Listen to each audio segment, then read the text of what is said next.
Hey crew, Rival here, and today on Shoulda, Woulda, Coulda, we're talking Yuletide. This is not a full map breakdown, we're not talking power positions or anything like that. What I want to do is get some information out to you guys, what I've seen has worked and has worked multiple times so that you guys can dominate this new map and enjoy it, right? My first experience, I didn't really like it. This is definitely a map where you can get a lot of kills, and we'll talk about, again, some of the things that I really think moving forward I'm going to really strategize to do. The bodyguard method is really powerful, and I'll show you a clip of that. So let's drop in. There's 2 game clips I've got for you, and they are chopped up quite a bit so that it's not a full flow, but it's totally worth it. So let's get this started. First clip, here we go.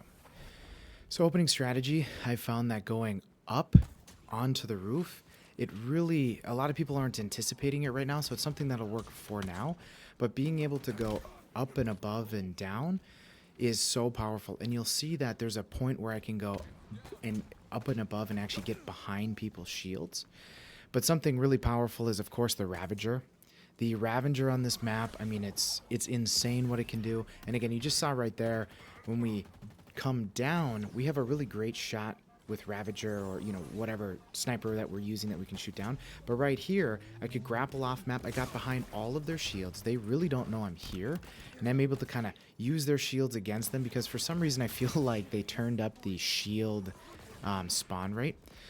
But you'll see me here a lot. I've found that in front of their base, tucking by this wall and looking at their spawns, or at least where they come out of the building, is really powerful. And again, it's kind of that bodyguard mentality, and I'll show you that. So, Ravengers and Bulldogs, they're the 2 weapons you want in your hand. Cinder Shot, not so much, because there's enough stuff in the way and enough angles that it just doesn't do enough. But that AoE of the Ravager is awesome, and you'll see why I think the Bulldog is probably the number 2 weapon, if not the number 1 weapon. So, here I am with the Ravager just causing mayhem. Yes, hammers can do a really good job, but again, it's one of those, there's so many shield spawns, there's so many things going on that, you die so quickly. I mean, in this match, actually, and I didn't show you the clip, there's an extermination where someone gets in with a hammer, kills 3 of us, and then, I spawn in and he hits me with the hammer. They're able to get the flag and get out. But right here, you can see, putting a shield in front of their base is amazing. And what I've learned is on this map, if anybody grabs the flag, you immediately, no matter where you are, and this is for a lot of maps, no matter where you are, you need to make your position known. Because right there, I threw the shield and knew that would block them a little bit. My team could back it up, and then I could go over and kill anybody coming out of that second spawn. So here I am going up again.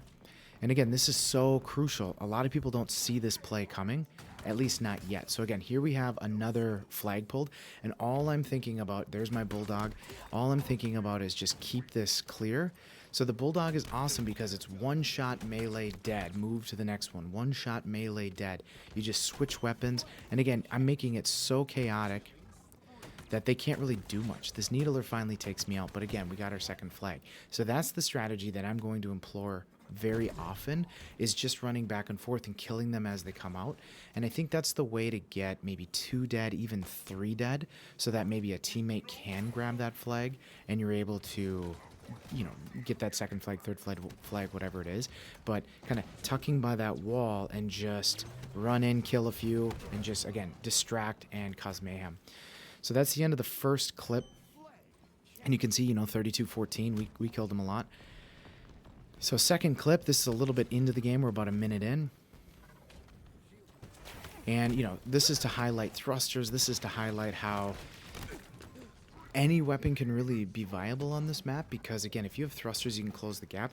So this map isn't like most where it's just like a tube where everything's open. There's like little pockets. There's, this zone over here that you're kind of protected from all the elements. Then there's, in your base, there's a zone. Then you go kind of mid, there's kind of a zone over here that protects you from anyone spawning. Then there's the bridge area, right? And then again, it replicates itself. So there's actually 5 or 6 mini maps in this map. And once I started thinking of the map like that, it really helped me decide, like, oh, we're in this section, I only have to worry about these people, right? So again, I'm showing you that, hammers can do great. And as per usual, I lose out on hammers, which is why I don't use them often. It always seems like, I'm doing okay with hammers, and then somehow someone else's hammer beats my hammer. But, it's just how it is. So here I am going up again with the Ravager. Again, they're not really expecting this, right? Yes, you're out of bounds, but you have this perfect vantage point, especially with Ravager, that you can just really shoot down at them.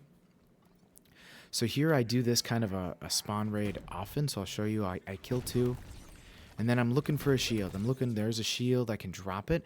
But here's what sucks about this map, is all of a sudden I'm in here, I'm protected, and then two people spawn on me. In other game modes, that doesn't happen.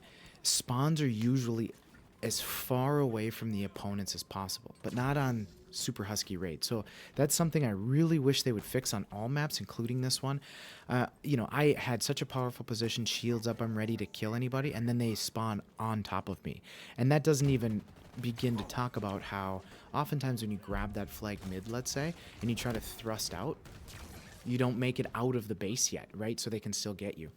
Another thing, and you just saw a quick clip of it, is the grapple punch, right? So the grapple punch is great, not if you just run out of ammo, but this map, everyone gets so secluded, and in their base, if you don't really have a spanker or a hammer or something like that, but you want to distract or get everybody down to a one-shot and you have grapple, you can grapple punch in, even if they're on that stairwell, which I think needs to be opened up a little bit more. I think there's too narrow of a spot, but regardless, if you grapple punch in there, you cause this explosion AoE that everyone gets brought to a one-shot, right? It's basically the mutilator. So if that happens, they're either going to hide, or even as they're coming out, your team can pick them off really easily. So again, the grapple punch, I think, on this map is the most important, or the most used grapple punch in the whole game in any of the other game modes. At least that's how I feel about it. But again, there you go, just some quick clips on Yuletide, and that bodyguard mentality of just like sitting up against the wall. That's more my strategy, because I'm really fast and can turn corners, and I strive in that 1v1 stressful situation. So for me, that's going to work out really well. And it's, me escorting my teammates so they can get out and make a clean getaway. So I hope this helps, guys. If it did, please hit that like. If you guys have been experiencing some different things on Yuletide that seem to work for you, please comment down below and let me know what game, or the date or whatever. I'd love to see like why what you think worked really well, and seeing if that was just kind of a fluke thing or something I need to feature in the eventual map breakdown video, which is still going to be weeks or months out, because I have other videos that I want to do. But please comment down below. So again, this is Rival, and I'll see you guys next time.